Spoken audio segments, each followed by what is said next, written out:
نماز میں صرف فرض پڑھے اور سنتیں نہ پڑھے، اس کا عمومی مفہوم تو یہ بنتا ہے کہ جیسے فجر کی نماز میں اس نے 2 فرض پڑھے لیکن 2 سنتیں چھوڑ دی، ظہر کی نماز میں 4 فرض پڑھے لیکن جو پہلے کی 4 سنتیں اور بعد کی 2 سنتیں وہ چھوڑ دی۔ اسی طرح مغرب میں اور عشاء میں، عصر کے اندر تو سنتیں مؤکدہ ہوتی نہیں، سنتیں ہیں لیکن سنتیں غیر مؤکدہ ہیں۔ تو دیکھیں حکم یہ ہے کہ یہ جو نوافل ہوتے ہیں ان کی بڑی فضیلت ہے، ان کی بڑی عظمت ہے،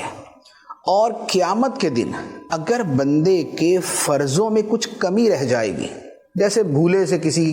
آدمی نے بے وضو نماز پڑھ لی تھی، اس کو نہیں پتہ چلا، یا ناقص انداز کے اندر اس نے فرض پڑھے تھے، تو اللہ تعالیٰ ان سنتوں اور نوافل کے ذریعے اس کے فرضوں کی کمی پوری فرمائے گا۔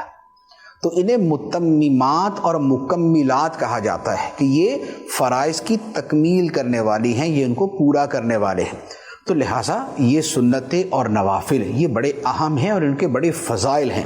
احادیث طیبہ کے اندر یہ جیسے مثال کے طور پہ فجر کی سنتیں، اس کے بارے میں تو یہاں تک فرمایا گیا ہے کہ اگرچہ دشمن کے گھوڑے تم پہ حملہ بھی کر دے تب بھی یہ سنتیں ادا کرو،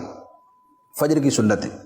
اور جو باقی سنتیں ہیں ان میں بھی اپنی اپنی ان کی فضیلتیں بیان کی گئی، اور نبی پاک صلی اللہ تعالیٰ علیہ وسلم کا وہ معمول تھی، حتیٰ کہ نبی پاک علیہ السلام سفر و حضر میں یہ سنتیں ادا فرماتے تھے۔ تو لہذا سنتیں اور نوافل ترک نہیں کرنے چاہیے۔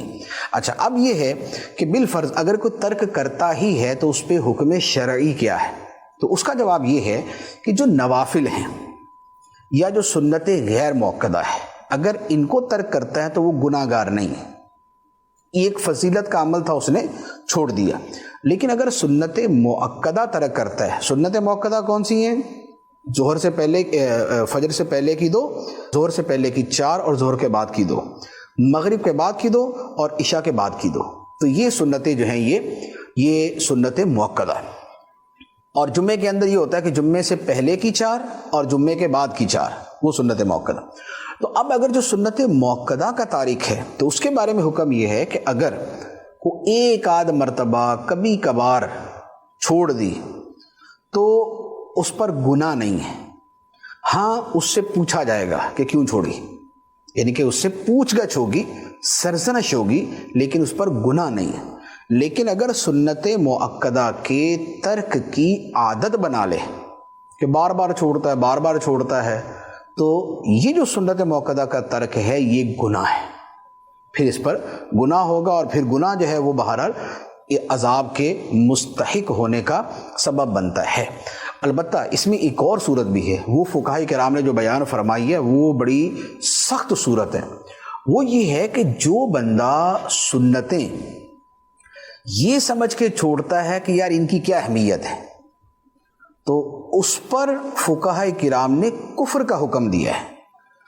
کہ اس نے سنتوں کی تخفیف کی ہے، توہین کی ہے، انہیں معمولی اور ہلکا سا سمجھا ہے، تو اس پر بڑا سخت حکم ہے۔ اب جو لوگ عادتاً سنت مؤکدہ ترک کرتے ہیں، نہ نفل پڑھنی، نہ سنت غیر مؤکدہ، نہ سنت مؤکدہ، اور بس فرض، تو جو بالکل ہی ایسا معمول بنا لے تو ان کے بارے میں بڑا اندیشہ ہے کہ کہیں یہی وہ ہلکے پن والا اور یہ اس طرح کا ان کے دل کے اندر معنی و مفہوم نہ ہو کہ جس کے اوپر اتنا سخت حکم لگتا ہے۔ تو لہذا سنت ترک نہیں کرنی چاہیے، بلکہ یہ جو 12 سنت مؤکدہ ہیں ان کو ادا کرنے پر جنت کی بشارت ہے، اور انہیں ترک کرنے پر شفاعت سے محرومی کی وعید ہے۔ نماز میں صرف فرض پڑھے اور سنتیں نہ پڑھے، اس کا عمومی مفہوم تو یہ بنتا ہے کہ جیسے فجر کی نماز میں اس نے 2 فرض پڑھے لیکن 2 سنتیں چھوڑ دی، ظہر کی نماز میں 4 فرض پڑھے لیکن جو پہلے کی 4 سنتیں اور بعد کی 2 سنتیں وہ چھوڑ دی۔ اسی طرح مغرب میں اور عشاء میں، عصر کے اندر تو سنتیں مؤکدہ ہوتی نہیں، سنتیں ہیں لیکن سنتیں غیر مؤکدہ ہیں۔ تو دیکھیں حکم یہ ہے کہ یہ جو نوافل ہوتے ہیں ان کی بڑی فضیلت ہے، ان کی بڑی عظمت ہے،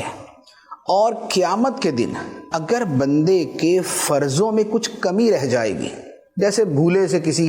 آدمی نے بے وضو نماز پڑھ لی تھی، اس کو نہیں پتہ چلا، یا ناقص انداز کے اندر اس نے فرض پڑھے تھے، تو اللہ تعالیٰ ان سنتوں اور نوافل کے ذریعے اس کے فرضوں کی کمی پوری فرمائے گا۔